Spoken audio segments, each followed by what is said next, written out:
The core practice.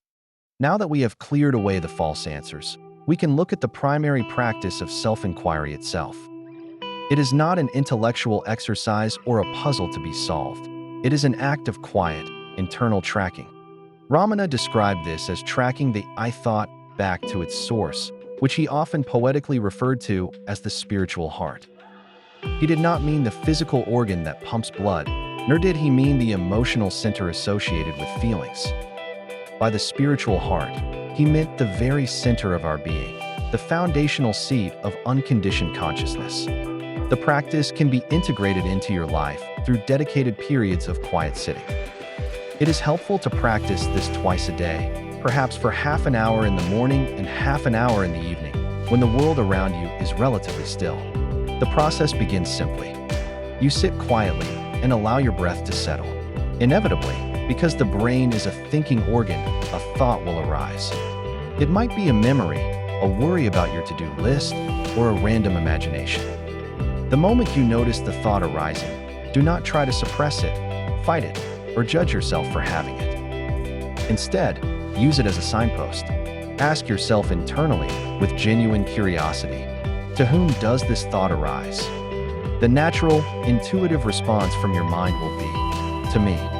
Immediately follow that response with the core question, who am I? Because you have already spent time understanding that you are not the body, the memories, the intellect, or the emotions, the mind will find itself stuck. It has no valid answers left in its inventory. What happens to an aspirant at this moment?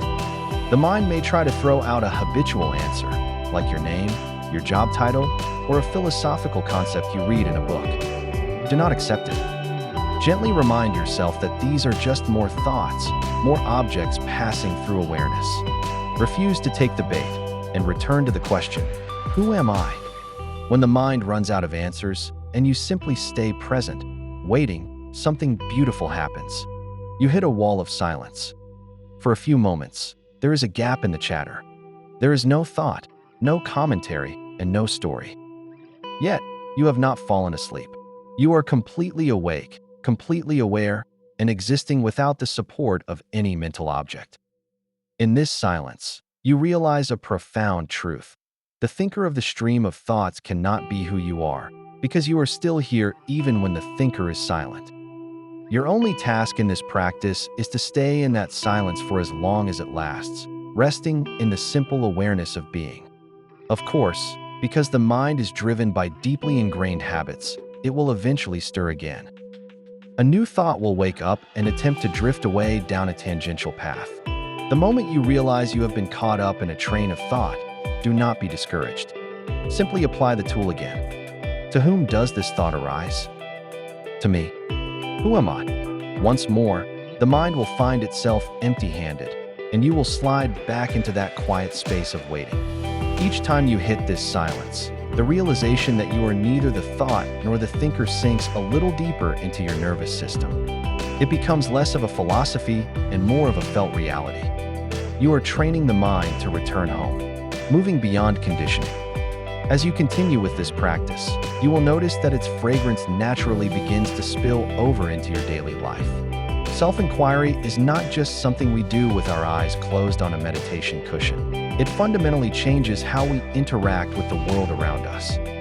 To complement your quiet practice, it is incredibly helpful to consciously shift your everyday mindset.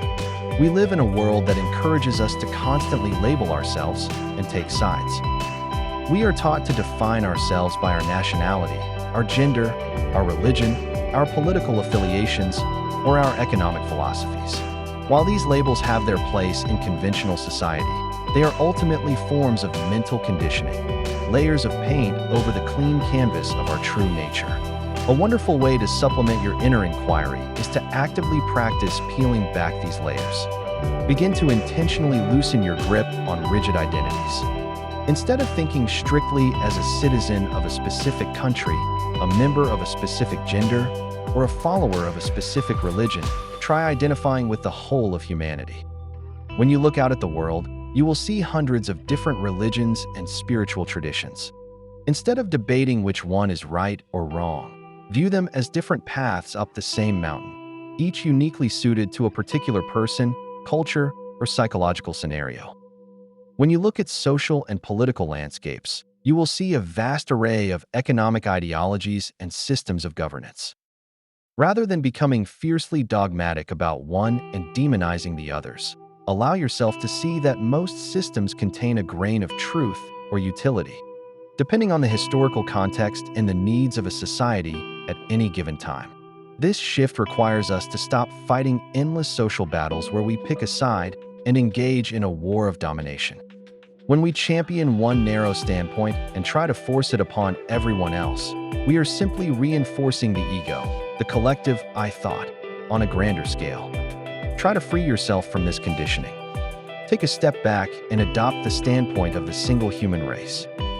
As that perspective matures and becomes comfortable, expand it even further. Take the standpoint of all living beings, recognizing the shared spark of life in everything that breathes. Eventually, you can let go even of that, moving to the standpoint of being itself, the simple, shared fact of existence. Ultimately, the most profound realization of all is that you do not need a rigid standpoint to live a simple, happy, and meaningful life. You do not need to carry a heavy shield of identity to navigate the world. When you let go of the need to be somebody in the eyes of the world, a deep sense of peace takes its place. You become free to act spontaneously and appropriately according to whatever circumstances, times, and societies you find yourself in. You flow with life rather than fighting against it, anchored quietly in the understanding that whoever you are already home.